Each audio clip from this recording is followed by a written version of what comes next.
હવામાન વિભાગની આગાહી કરવામાં આવી છે કે ઉત્તર પશ્ચિમ અને ઉત્તરના પવન ફૂંકાઈ રહ્યા છે। આગામી 5 દિવસ તાપમાન યથાવત રહેશે, વાતાવરણ સૂકું રહેશે, પવનની દિશા બદલાતા બેવડી ઋતુનો અહેસાસ પણ થશે। હવામાન વિભાગ દ્વારા આગાહી કરવામાં આવી છે અને 5 દિવસ તાપમાન યથાવત રહેવાની આગાહી કરવામાં આવી છે। ઉત્તર પશ્ચિમ અને ઉત્તરના પવન ફૂંકાતા 5 દિવસ માટે આગાહી કરવામાં આવી છે।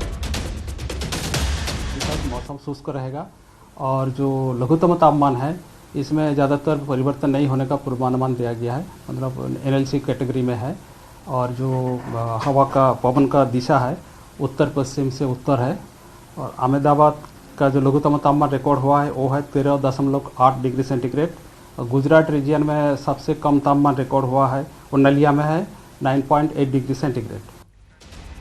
तो फेब्रुआरीમાં મોસમનો બેવડો માર પડવાનો છે અને અકળાવનારી ગરમી સાથે માવઠાની આગાહી કરવામાં આવી છે। હવામાન નિષ્ણાંત અંબાલાલ પટેલ દ્વારા આગાહી કરવામાં આવી છે। હજુ એક પછી એક ડિસ્ટર્બન્સની શક્યતા। ફેબ્રુઆરીના અંતમાં હવામાનમાં પલટો આવશે, આંધી વંટોળનું પ્રમાણ પણ વધશે અને 15 ફેબ્રુઆરીથી ગરમી વધશે તો 17 થી 19 ફેબ્રુઆરીએ પવનનું જોર વધશે। ફેબ્રુઆરીના અંતમાં કેટલાક વિસ્તારમાં હળવો વરસાદ પણ પડી શકે છે। गर्मी तो तारीख 15 फेब्रुआरी थी शुरू थी जैसे કેટલાક ભાગમાં મહત્તમ ઉષ્ણતામાન 37 ડિગ્રી સેલ્સિયસ જેવું થઈ જવાની શક્યતા રહે છે, જેમાં મધ્ય ગુજરાતના ભાગોમાં મહત્તમ ઉષ્ણતામાન લગભગ 35 ડિગ્રી સેલ્સિયસને વટાવી જાય। ઉત્તર ગુજરાતના ભાગોમાં પણ મહત્તમ ઉષ્ણતામાન 34 ડિગ્રી સેલ્સિયસને વટાવી જાય। પંચમહાલના ભાગોમાં પણ મહત્તમ ઉષ્ણતામાન 34 ડિગ્રી સેલ્સિયસ જેવું થઈ જવાની શક્યતા રહે છે। કચ્છના ભાગોમાં પણ મહત્તમ ઉષ્ણતામાન વધી શકે।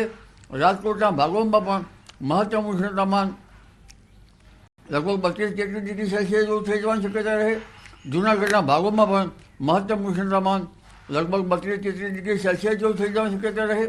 દક્ષિણ ગુજરાતના ભાગોમાં પણ મહત્તમ ઉષ્ણતામાન લગભગ 33-34 ડિગ્રી સેલ્સિયસ જેવું થઈ જવાની શક્યતા રહે।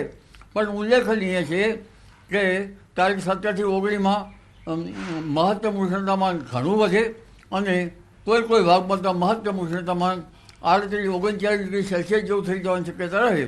ઉત્તર ગુજરાતમાં પણ મહત્તમ ઉષ્ણતામાન વધે,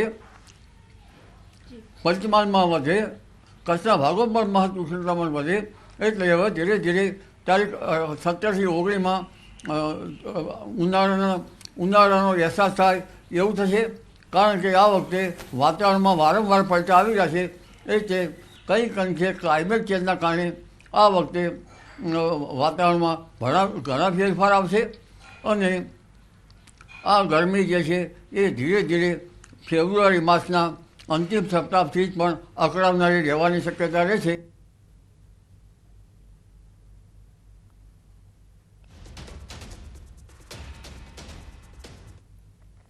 રાજકોટના મેયર નયનાબેન પેઢડિયા પ્રયાગરાજ યાત્રાને લઈ વિવાદમાં આવ્યા છે। લોકોના રૂપિયે મેયરે આસ્થાની ડૂબકી લગાવી તો મેયર 1 કિલોમીટર દીઠ માત્ર 2 રૂપિયા ચૂકવી સરકારી ગાડીમાં પ્રયાગરાજ મહાકુંભમાં પહોંચ્યા। સ્ટેન્ડિંગ કમિટીમાં ઠરાવ મુજબ મેયર જો સરકારી ગાડી લઈ ગુજરાત બહાર પ્રવાસ કરે તો 2 રૂપિયા પ્રતિ કિલોમીટર ચૂકવવાના હોય છે, જ્યારે ગાડીનું સામાન્ય ભાડું 18 થી 20 રૂપિયા પ્રતિ કિલોમીટર છે।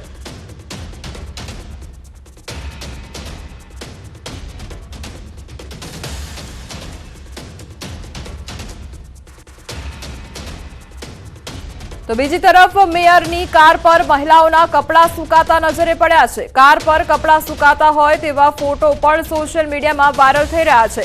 સમગ્ર મામલે સ્ટેન્ડિંગ ચેરમેન જયમીન ઠાકરે કહ્યું કે સરકારી વાહન પર કપડાં સૂકવવા તદ્દન ગેરવ્યાજબી છે।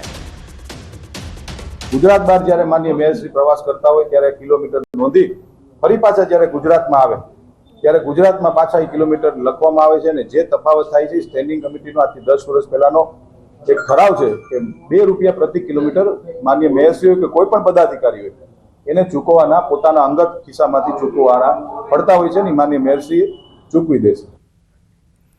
સમગ્ર મામલે કોંગ્રેસ નેતા વશરામ સાગઠિયાનું નિવેદન પણ સામે આવ્યું છે। 2 રૂપિયા કિલોમીટર ખર્ચ આપવાનો હોય છે, બીજી બાજુ બજારમાં 25 રૂપિયા કિલોમીટર ભાવ ચાલે છે।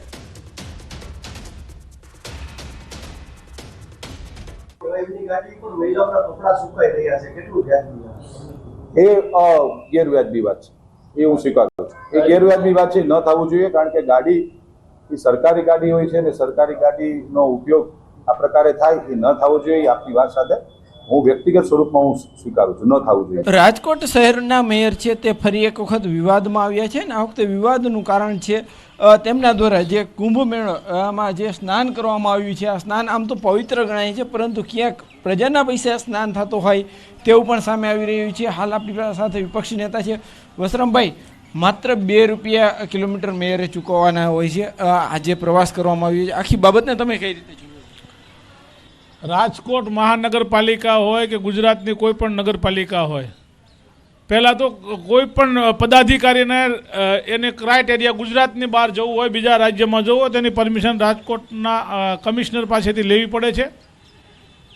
કદાચ રાજકોટના મેયરે લીધી હોય તો સારું વાત કહેવાય.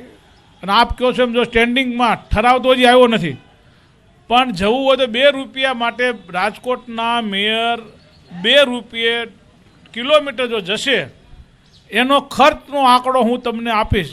3 થી 4 લાખ રૂપિયા ખર્ચ જઈને આવશે ત્યારે કરશે. રાજકોટમાં એક ઇનોવાનું ભાડું 25 થી 30 રૂપિયા સુધી કિલોમીટરનું ભાડું હોય છે. 2 રૂપિયા આપ જાઓ છો એની વાત કરું છું, ડીઝલનો જ તે ખાલી. મેયરની ગાડીમાંથી બહેનોના નાયા પછી જે ચણિયા એમના હોય એ ઉપર સુકાતા હોય એ બહુ ખરાબ વસ્તુ છે. આ વસ્તુ પાછી વિડીયા આ ફોટા વાયરલ થાય છે, કેટલા અંશે વ્યાજબી છે એ રાજકોટની ગુજરાતની પ્રજાએ જોવાનું.